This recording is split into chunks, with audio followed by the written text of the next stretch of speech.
Now, I want to thank everyone for coming.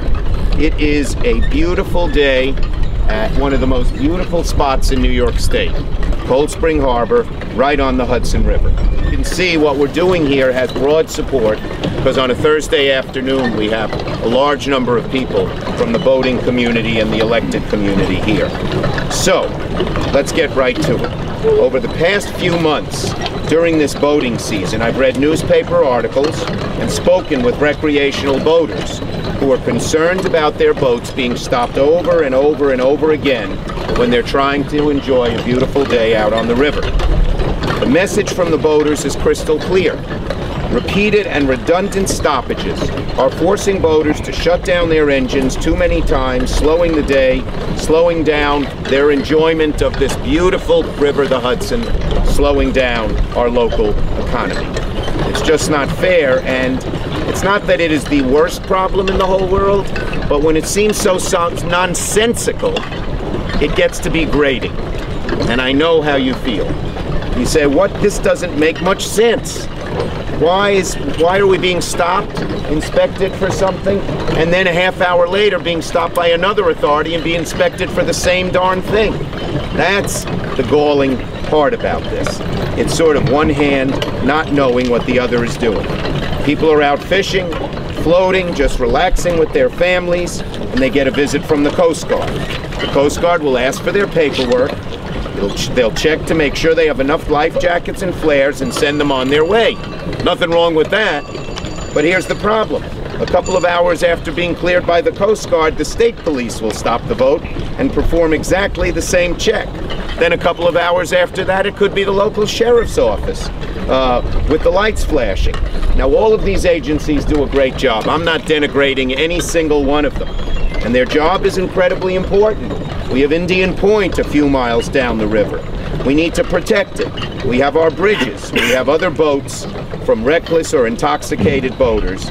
But when 3 different agencies stop you on the same day, and occasionally it's one agency more than once, it's almost like you're boating on the Hudson in the dead of winter when it's full of ice. You don't go anywhere. You're busy being stopped all the time. One hand clearly doesn't know what the other is doing. The Coast Guard doesn't know if the sheriff has pulled over a boat. The sheriff doesn't know if the state has already made a check on the same day. So it saps all the fun out of boating. And that's why there's an organization dedicated to stopping it. I've learned through my I'm not supposed to say how long because it means I'm old. For my many years as an elected official, although I gave it away because I said I was assemblyman at age 23 when you, Carrie, took office, but maybe you can't do all the math. But in any case, in all my years as an elected official, I can sort of tell when a problem gets to that peak point. And that has gotten so here today, as exemplified by the people behind me. Now, we know how important boating is. Boating contributes millions to the local economy each summer. It helps sustain jobs at boating clubs, marinas, waterfront restaurants. I've had a passion to try and help the boating industry. In fact, a few years ago when they wanted to put a big tax on boaters at the federal level, I helped lead the charge successfully against it, and many of you backed me up in that regard. And here's a great statistic that I'll bet most of you don't know. What are the 3 states that have the most pleasure boating craft? Well, guess which one of them is? New York. We're 3rd. Do you know what's 1st and 2nd? Just take a guess. Florida. Florida is 1st. Good guess. But the 2nd one, it has to have a lot of water and a lot of people. Illinois. Close, but it doesn't have much water. Michigan. A lot of water and a lot of people. So Michigan's 2nd, but we're 3rd. Between Long Island, the Hudson, the Finger Lakes, Lake Ontario and Lake Erie, we are a boater's delight in New York State. And so we have a lot of these boats, and it's important not only to New Yorkers' enjoyment of our beautiful outdoors, but important to our economy as well, because the economy is sustained.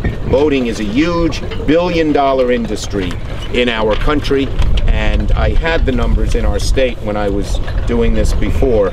We'll try to get them for you. I think it's in the billions or hundreds of millions if you take not just the boats themselves, but the fishing and bait places, the places that sell the boats, the places that gas the boats, the little restaurants on the water that serve the boats and things like that. So, bottom line is we need to get our river economy moving like a speedboat. These stoppages have made it more like a rowboat.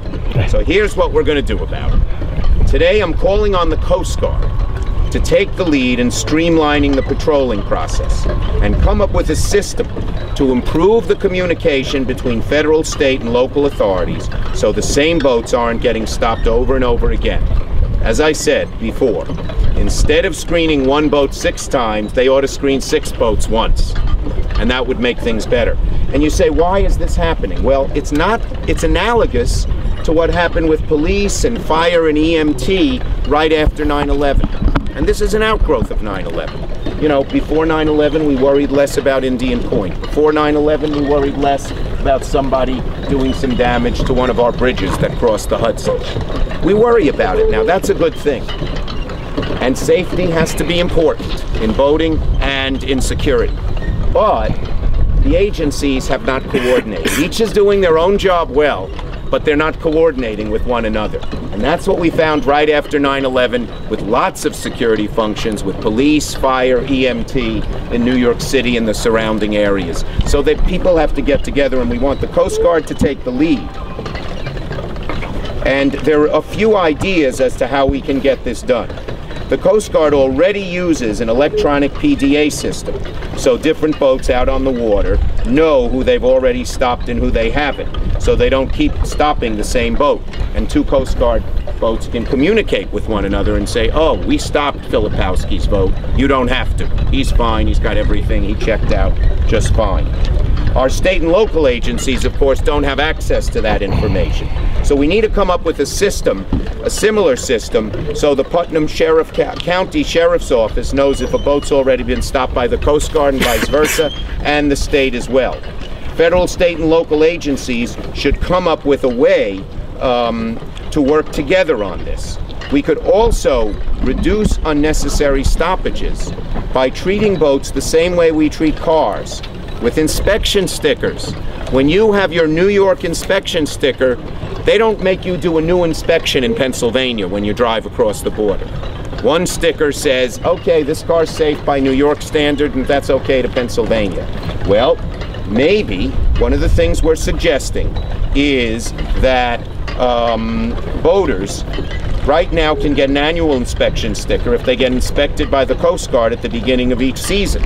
The Coast Guard checks to see if the hull is safe, make sure you have your flares and life jackets, and then they slap a sticker on the boat. I don't know how many of you have this sticker on you. Do a good number of your members? Some members have this on the boat, but the point being, if you get a sticker from the Coast Guard, it should be good enough for the state and local. And that might be one solution. If state and local jurisdictions, agencies with jurisdiction can use the sticker and acknowledge this system, we can start clearing this stoppage logjam. Now, what if they have a different requirement?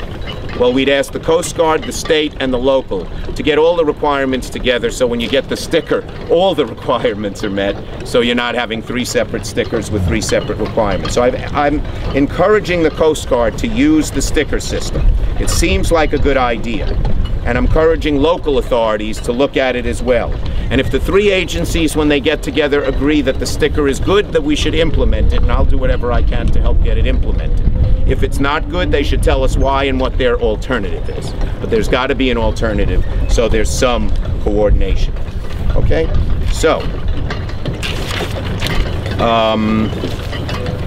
this doesn't mean that the Coast Guard, the state, or the local shouldn't stop boats that are acting erratically, boats that are getting, say, too close to Indian Point or our bridges and look suspicious to them. That's not the issue here. The issue is the usual type inspections that are done with good reason by our boating agencies. So, I'm going to do everything I can to get this implemented as quickly as possible. I have good faith in all 3 groups, federal, state, and local. I'm sure they can come together on it and make, hopefully, the rest of this season, but certainly next season, a lot easier on our boaters. And with that, I'm going to call on Lex Filipowski, the head of, the founder of Freedom to Go Boating. Lex. Thank you very much, Senator. Nice to see you. You too. Here, let me clear my stuff out of the way. And you're on. You can use our rubber band if you like. It's taken 5 years, but thanks to Senator Schumer, we finally have a solid direction as well as powerful solutions that can bring an end to the abuses that have been occurring not only on our Hudson River, but throughout many waterways throughout our great country. Henry Hudson would be proud. Thank you. I'm going to have Lex start writing my stuff.